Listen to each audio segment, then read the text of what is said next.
Here we go. Hey, Rhett, what's up, man? How you doing? Gene, I'm happy to be here today. Thanks for inviting me to your new studio. It looks like JP Design Theory is doing some wonderful things. And once again, congratulations. And for the audience looking, we did one of these not too long ago, but we intend to do plenty more in the future. And hopefully we'll get better and better with our content. I know that's our goal. Yeah. So without further ado, let's get to it. Let's get to it, man. Okay. Listen, I'm so glad you're here. It's been so long since we got together, and we used to do these videos, a lot more consistently. And pandemic happened, a little bit of life there, and different life events and whatnot. But we're here, so I'm really happy to kind of kick this up again, and looking forward to doing more of these. Today, what I wanted to talk about with you, still within the realm of websites and SEO, right? Yeah. Where it's 2022. And when it comes to blogging, blogging's been out for a long time. There's a lot of people that still kind of do, but at the same time, it's not really something that, at least in my circles, that we talked a lot about. And with at least with the clients that we've got and the customers that we've got, they've been asking questions like, hey, is blogging still worth it in 2022? Are there strategies? Have they changed? What were the strategies before? There's a lot that I want to get into, but that's the nebulous of what I wanted us to kind of start off on. And then let's just talk, man. Let's dig into it. Tell us what you know and what you've experienced and what you're telling people and your clients, and that way we can share with the audience and tell them how to really be successful. Sure. Thank you.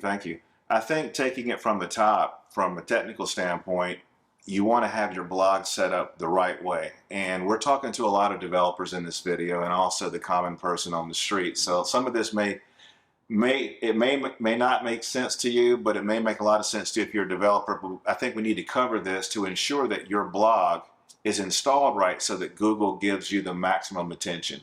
And what I'm referring to mainly is having your domain name set up with a folder, for example, PalmettoSoft.com/blog. That folder style setup is what's going to tell Google that you are set up the correct way, and it's going to give you the maximum SEO benefit, as opposed to having a blog.palmettosoft.com subdomain style, in which you're not going to get the same amount of credibility in the search engines or the indexing, the ultimate rankings, because Google will actually see the blog as separate from the website, two different domain names actually. So let me hold you there, right? So I know when I first got started, that's what I did. I created, matter of fact, that's how I got started into WordPress, because like my main website, it was done in HTML, right? Yeah. And so I designed it that way, built it that way. And then, I'm getting into WordPress, doing these meetups and starting to understand it, doing a little bit of research. And it's like, oh yeah, WordPress is a blogging platform. Right. It's a lot more robust. You have more options to be able to do things. And, so I was like, okay, so I created a subdomain. I did blog.jpdesigntheory.com. Mm-hmm. At the time, I thought that worked. I still had my main website. I still linked things, and to the unbeknownst person, the a little bit of the how do you say it? The user experience was a little different, right? Because it was like a traditional hierarchy of like my page navigation and things like that. But then you get to the blog, and it's like there is none of that. There's just the blog role. So, talk a little bit more about that. Well, a great point. And I'll tell you companies who do use subdomains, and I'll give you a good example, I think would be like Gap.com. That's a major national, international brand, as most of you know. They also own Old Navy. But if you go to Gap.com, you'll see Old Navy on there. You'll see Banana Republic, all as subdomains. And you can pull this off if you're a major international brand. Okay? The search engines will understand that you're so big that your actual branding is more important than the Google indexing, because more people are going to search for Gap and Old Navy than there are their products. Mm-hmm. Same thing with Nike and other major companies, but for small companies and organizations, we want to set it up in the folder. Okay. That's going to work for us. Okay. Yeah, but that's a great point. It's something that we don't know about until we do it, and we tend to find out later on, oh my gosh, I've been doing it wrong for so long. But hey, let's help our viewers, get it done right the first time, and doing the folders the way you want to do it. I would imagine the same thing, right? Because like sometimes some people, even to this day, they'll start a blog on another platform, right? And then they'll still have their main website, and they'll think that, oh well, maybe I have this URL for this for the blog and maybe a slightly different URL for their main website, thinking that the two of them are working together. It sounds like that's probably, not really advantageous then, right? In a perfect world, I always try to think about, and I've learned this later on in my career, I think about what the big companies do. And I'll use Amazon.com as another big company example, okay? You'll notice that Amazon.com has one domain name. Even at the very bottom of Amazon.com, there's an investor relations tab, which all publicly traded companies have to have. But they just, instead of putting theirs at the top because they're Amazon.com, as opposed, to a small company who would want investor relations at the top, Amazon.com puts theirs at the very bottom because they're so well known, but they still have one website, okay? So Google, in turn, wants to see small companies have it all in one platform or one domain name. You should keep it all in one domain name because it's a better user experience. That's true.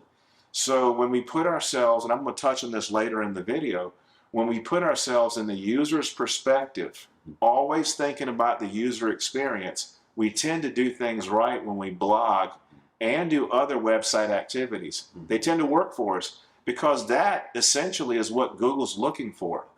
Google really wants, from an organic standpoint, natural SEO rankings. They want the website to be a resource center of information. They want it to function well. They want it to be fast. They want it to be well thought out, and they want it to be in one contained unit. Right. Okay, so you touched on something there, right?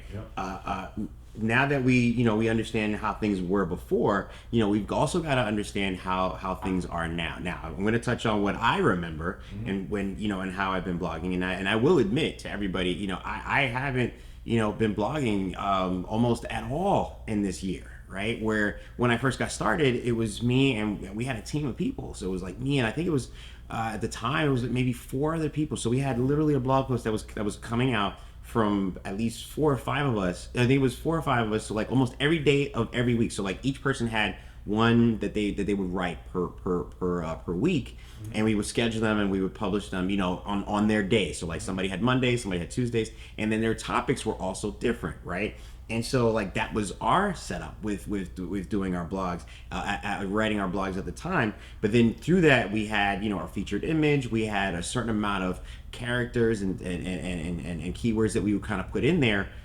We would add those within WordPress for our tag, for our taglines or tag words, for keywords, and then maybe link them to other articles and whatnot. But I mean that was then, right? Right. What are some things now that we should know, and are some of those things still relevant? And They are still relevant, Gene, and I'll touch on some things. We tend to do at PalmettoSoft, we tend to do a monthly blog post because a 700-word monthly blog post for all clients as a base service offering, it's just something that we do.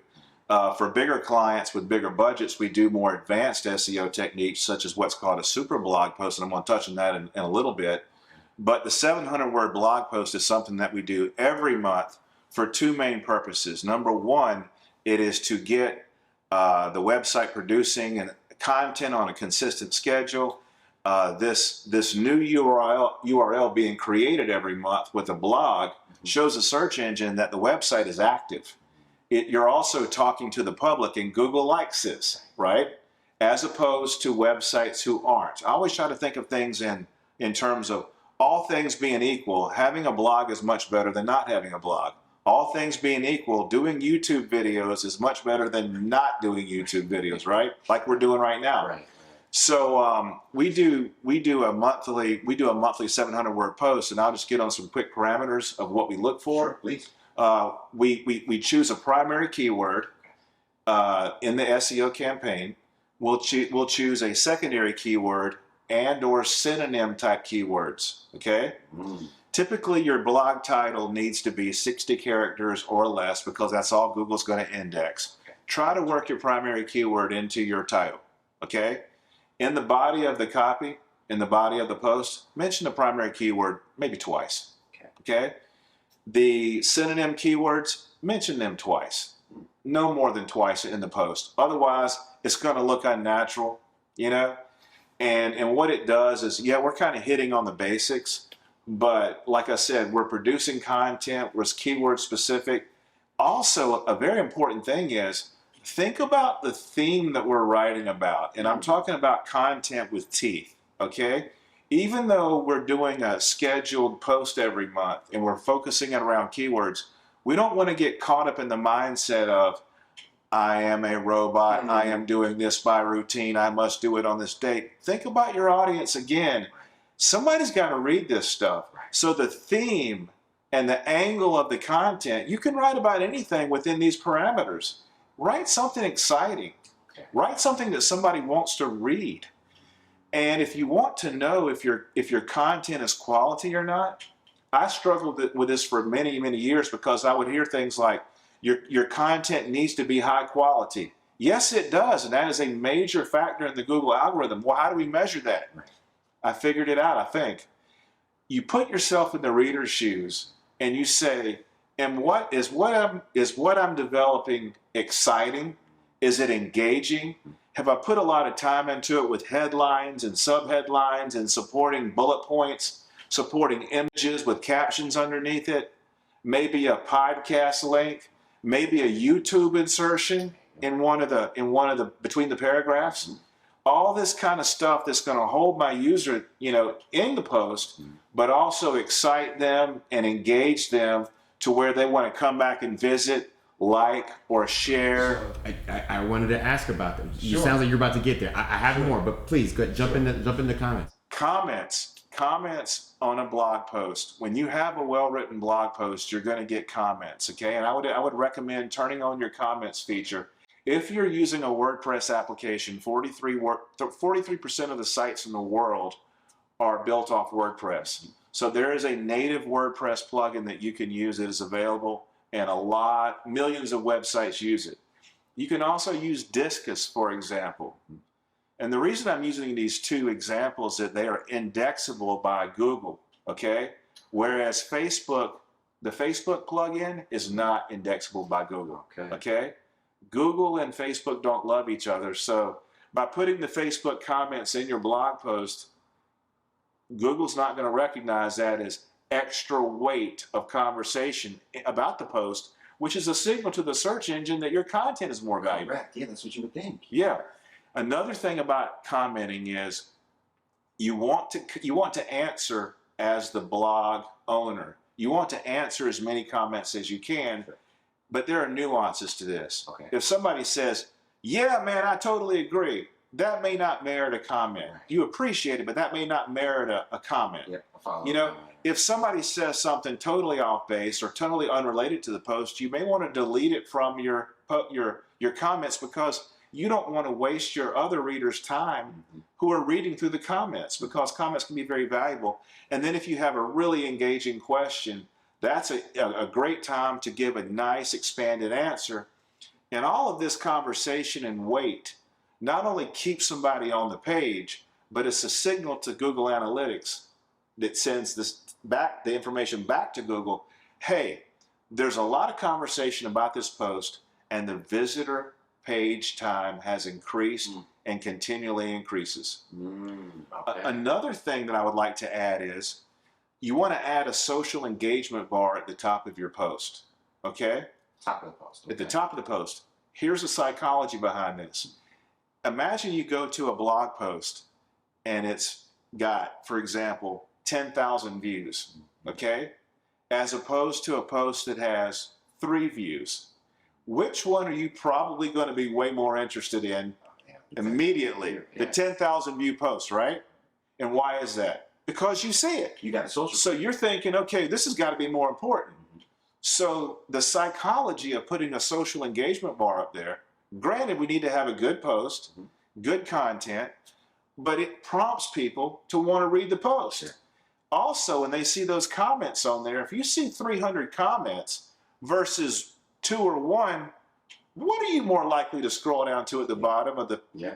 More likely the 300, right? And you're going to stay on the post. So it's a self-fulfilling prophecy when you do everything right. Okay. The post gets better and better and better, and then you can always come back to the post when you have new information or you found something. or a way to make the post better, you can update it and change that update date on the post. And that little updation date, if that's a word, update, it is a signal back to the search engine that you have added to the post to make it better. So the algorithm is weighing all of these things, and yes, it is using artificial intelligence now. It is using all of these thousands and thousands of attributes, and it's looking at all this stuff, measuring it, and saying, is this a well-produced, well-thought-out piece of work? And if it is, you're going to get ranking. Yeah. Okay. I have a quick follow up on that one though. Is when you're making these edits for updates, because I actually have seen people post where they're saying, republishing a post and saying that it was updated because something has changed. Maybe they're talking about something in the industry. Maybe there's some rules that changed, or maybe there's something newer, or whatnot, right? And so they'll say, oh, posted up. Like I've seen it even with news, right, where it's like breaking news, and then they'll come back later on to the same link and they'll say it's been edited, with updated information, right? Or they may even say where it's been edited, right? So that way you can see that in case you want to jump past what you've already read and then jump right into where you need to be, right, for the updated information. I've also seen a strategy where they'll say, hey, if you had a post like what you're saying that has so much engagement, has so much going on, and then it says, oh, there's a new blog post, part 2 or continued, or say for example, how to blog in 2022 versus how to blog in 2021. Maybe the 2021 was like really, really great, has a lot of comments, has a lot of information, resources, everything that you said. And then maybe the part 2 of that maybe could be the 2023 or the 2022, second quarter or something like that.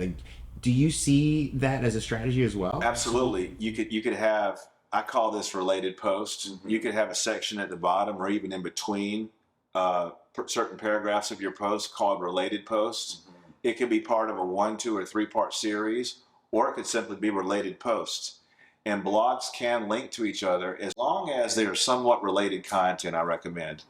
In addition, you had mentioned when you do launch your blog post, you should link to inner pages of your website. For example, standalone web pages where the content may be similar, okay?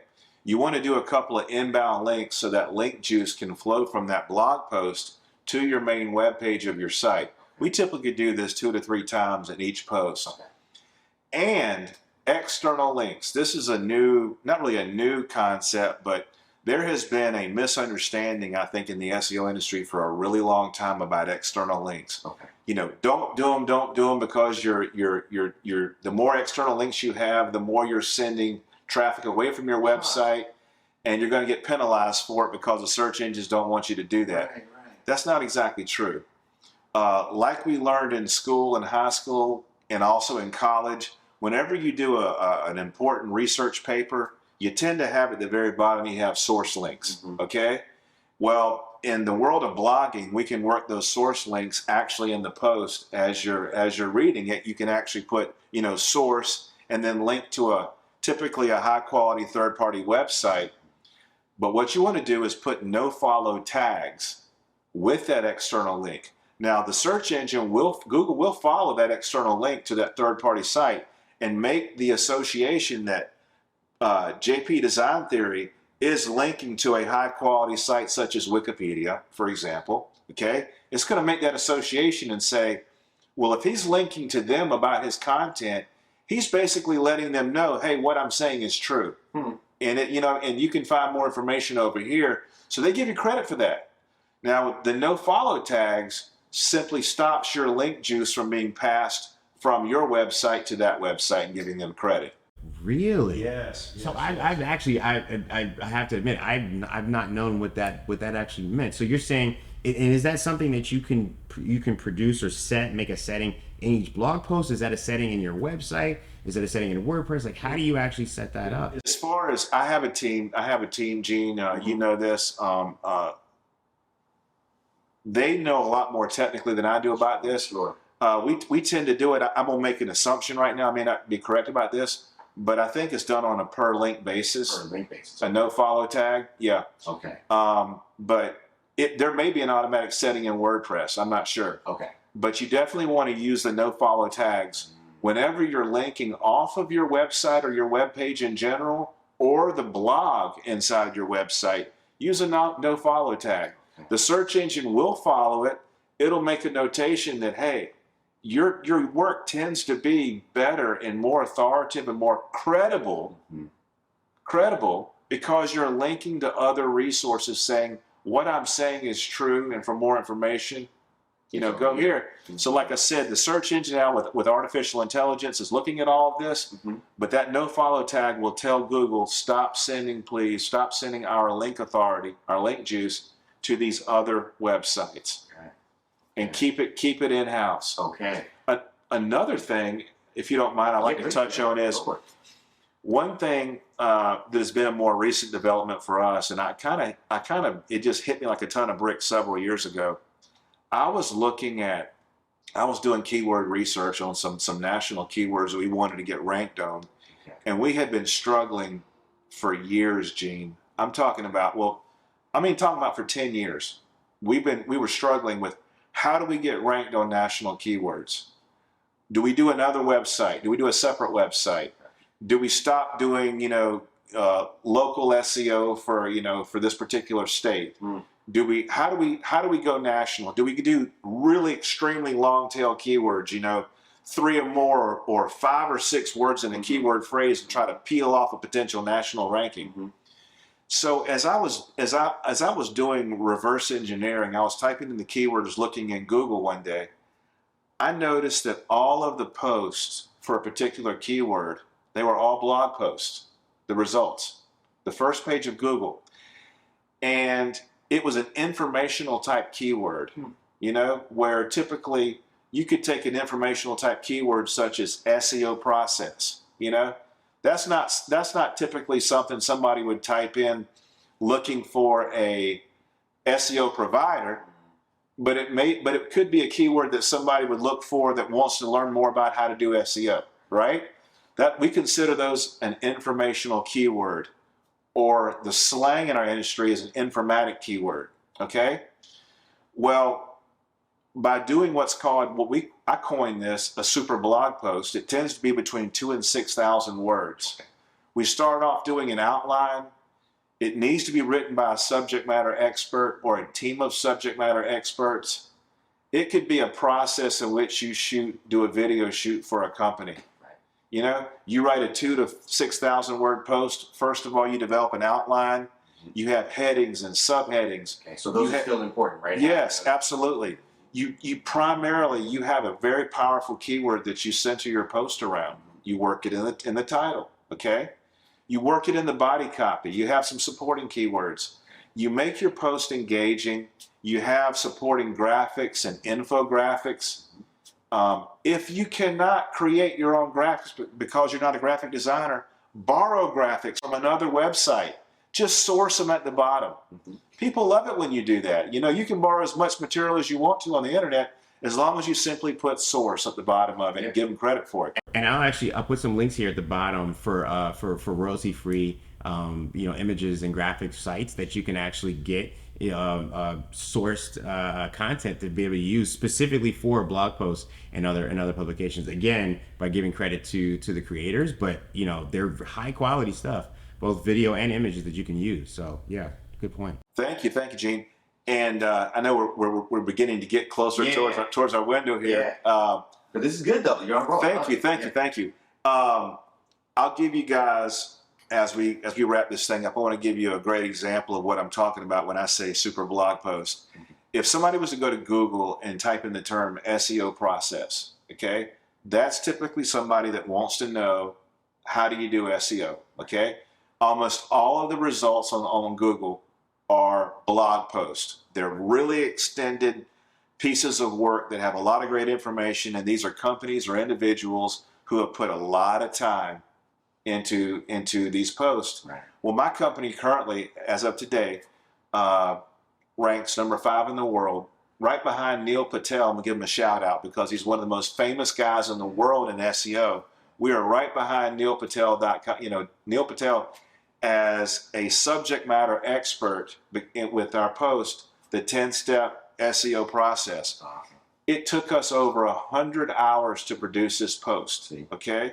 So wait, hold there for a second, because that by itself is, there's two things that you said that are huge there, right? Sure. One, Neil Patel, has been out there, in all different types of platforms, promoting, his software, promoting his, his teachings and what he's learned, right? Him and his team, and then for you to be right behind him is a huge feat of accomplishment. So props to you, Rhett, and your company PalmettoSoft to be able to get there. It's a great piece of notoriety. I don't want to just gloss over that. That's Well, huge. thank you. We're also number 2 in the world for Google Ads process, right behind Google. Wow. So we've got a couple of other ones on there, and we're constantly we're learning as we go. But once you really put a lot of work into something and you get that ranking, what it does is not only does it starts delivering national traffic, because you want to center your super blog post around a keyword that has a couple of hundred visitors per month or a couple of thousand.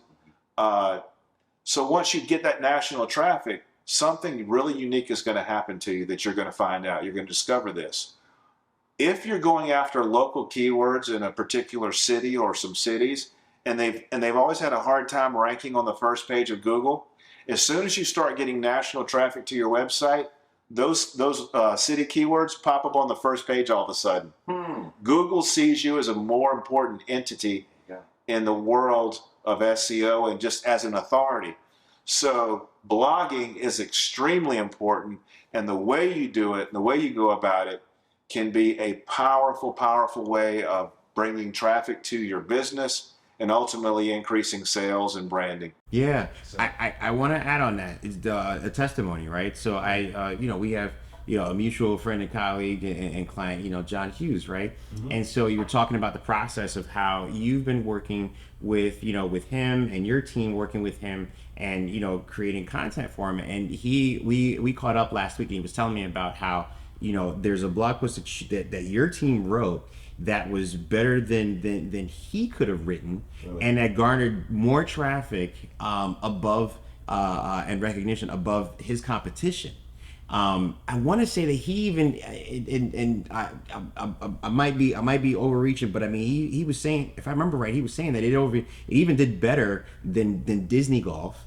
Yeah, and some surrounding area, big golf courses, brand golf courses here. Like it was performing better for him than theirs were, right? And so I thought that was very notable to hear that and to hear that that you guys remember. Now again, it's not something that you've done overnight, right? Like you said, even for you guys and your company to get to where you are now, for that one blog post took hundreds of hours, right?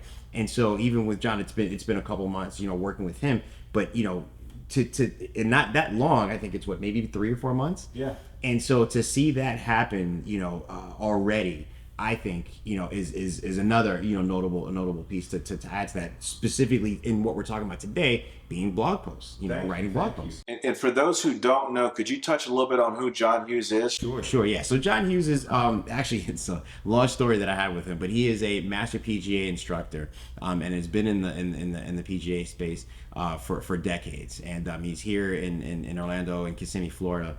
And he's got a couple of properties in terms of his offerings, both his own personal property for John Hughes Golf, as well as Instant Golf Improvement and a couple of others. And so he provides instructionals for those who are looking to elevate their golf game and improve their golf game. And so he has been in the WordPress space for a number of years, and I've and that's how we kind of met. And to see where he is now with what he's learned and being able to step aside and focus more on what he does best and a master of, and allow you and your team to kind of walk in and help him to grow his business, has been remarkable. I've seen it. I've seen the difference, and he's very happy with it. Even though he's someone who's very familiar with WordPress because he's been in the industry for a while and learned it and got into it, done all the types of things, whether it's installing plugins, using different types of resource websites like SEMrush and things like that to try to cultivate his presence more. He had gotten to a little bit of a wall, right? It's like I don't know what else I need to do or I can do, and that's where I brought you in. Thank you, and to John's testament too. He from a marketing standpoint, he had done so much not only is he one of the best golf instructors in the PGA, and he's very well known, John's own marketing and understanding of SEO is at a very high level. I call these the 10 percenters because about 10% of my clients tend to be in that group that know quite a bit about SEO, with the other 90% just is a dramatic fall off. But John had hit a wall, and he asked us to come in and help him, and we've been working with him now for about a year. And he also does blogging under our direction, so his blog they're improving. His blog posts are improving as well as his keywords. But yeah, it does work. It does work when you have great content, and John does, and then you follow certain parameters. And then finally, what I'd like to say is this is more of a personal belief as as you're working and you're doing blogging and things. If you ever get scared, or is somebody going to read this, or you're on video and you think, I don't want to be on video because I look terrible. Always remember this in the back of your head. Everybody wants you to do good. You know what I mean? Don't be scared. Go out there and do it. And your work's going to speak for itself, and you're going to get a lot more benefit by simply the act of doing it than not doing it. And always remember, there's going to be a whole lot of people out there who are simply not going to do it. So that automatically puts you in a winning category. That's true. That's a good way to look at it. That's very true. A lot of times we do get stumbled by that, right? We're trying to be perfectionists right out the gate, and perfection is not something. I want to touch finally on that too. Yeah. Speed is better than perfection. Mm-hmm. So many of us wait to perfect. I want to perfect this. I want to get this perfect. Well, guess what? All that time that we're spending trying to perfect something, we're not to market. We don't have that video on YouTube. We don't have that blog post live, So all that time that we spend, there's a cost to doing business here. There's a cost benefit analysis too. Mm-hmm. We got to think about how much time am I losing? Mm-hmm. How much marketing time am I losing right now? It's that, but it's also the idea of like, okay, if I've got these great ideas that I want to bring to market, maybe it's a second version, a second iteration of a product or a service, right? That is able to, accommodate for a more niche demographic that would really appreciate the additional value, right? So that means, okay, they probably would want to spend a little bit more on this product, right? Or this service. And by holding on to launching that for perfection, it now, all the time that you're holding on to it, that's a whole bunch of customers or clients that are not going to see it and will go to your competition because your competition has it out there. And your competition may not even be better. It may be significantly worse than what you're ready to offer. But then in your mind, you're thinking it's just got to be perfect. It's got to be, all these T's and dots and I's and ready to go and in a certain way. And it's like, no, is the solution ready to go? Can you provide me the solution? Yes. Put it out there. Exactly. Speed to market. We don't have to be perfect. The people watching our videos are not thinking, oh, is this shirt perfect? Is this? We think this in our head. We're too hard on ourselves. But I really appreciate this conversation, Gene. I think we covered a lot of great material. I hope that our viewers got something out of this. Please subscribe to our channel. Like us, comment below. We will answer. And we also intend to do some other videos in the near future. And our goal is to make these things even better. Exactly. And watch us grow as we do it. Yep. Thanks, Rhett. I really appreciate you being here, man. This is great. Thank you, Gene. Thanks for having me. Indeed.